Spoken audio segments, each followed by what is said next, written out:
En las clases anteriores estuvimos trabajando sobre los distintos oficios de la colonia.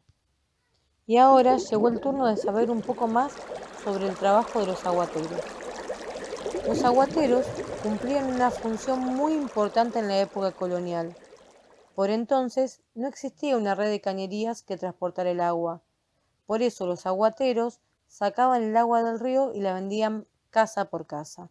Es decir, que en las casas no había, como en la actualidad, agua corriente, que al girar la canilla saliera agüita limpia, sino que este agua se la tenían que comprar al aguatero, que pasaba por las calles casa por casa vendiéndola. Algunas familias con mucho dinero tenían sus propios aljibes para obtener agua. Los aguateros iban al río a buscar el agua usando carros con grandes ruedas que le permitían meterse en el río y encontrar agua más limpia que en las orillas, donde las personas lavaban la ropa y daban de beber a los animales.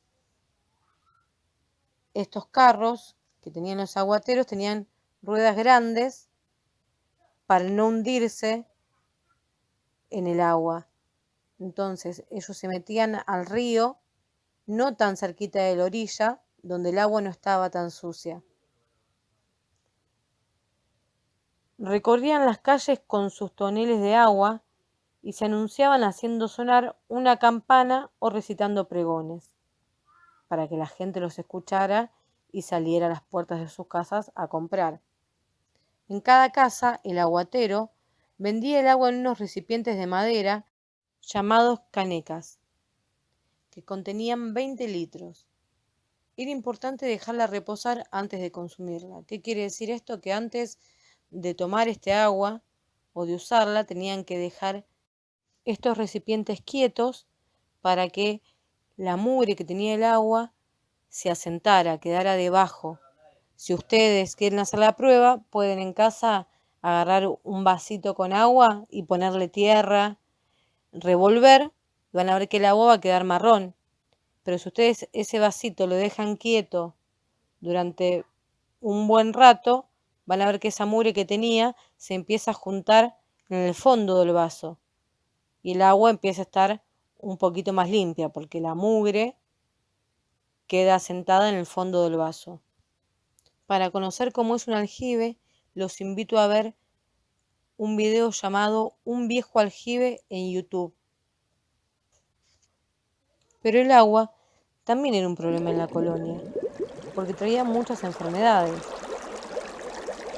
Porque como les conté antes, este agua era sacada del río, en su mayoría. Solamente los que tenían una buena posición económica tenían en sus casas un aljibe.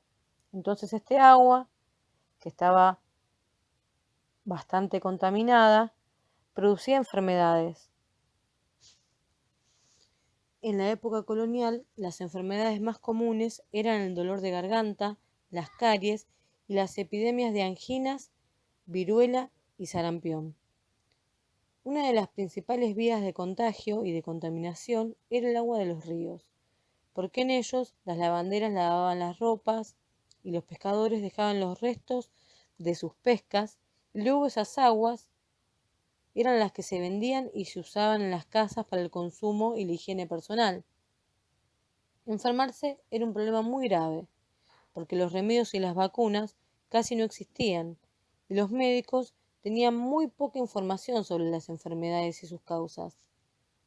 Era muy frecuente que las personas cuando se enfermaban no solo acudieran al médico, sino también a los curanderos. Estos ejercían prácticas curativas sin tener un título médico. Por ejemplo, recetaban infusiones de diversas plantas y algunos jarabes. Los curanderos no estudiaban como lo hacían los médicos, sino que a través de sus creencias realizaban remedios caseros o distintos rituales o ceremonias para curar a los enfermos.